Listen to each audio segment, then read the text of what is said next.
खूबसूरत पगडंडी। ये देखिए गांव की खूबसूरती और पगडंडियाँ।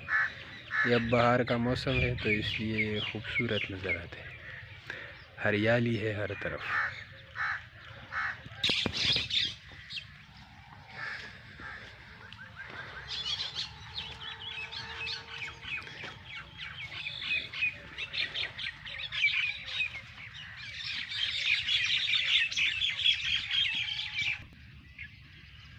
अभी कल रात बारिश हुई है और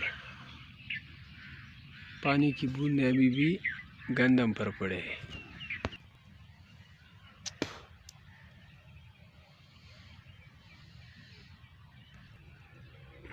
ये दरख्त देखें, ये तकरीबन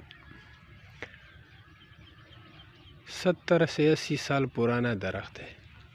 ये और भी है। इसे पश्तो में घस कहते हैं। आप लोगों ने इसका इंग्लिश नेम बताना है या बोटानिकल नेम। ये देखिए खेतों की हरियाली।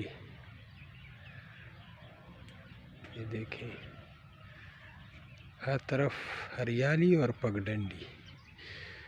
ऊपर से बारिश हो रही है। इंतहाई खूबसूरत नज़ारे।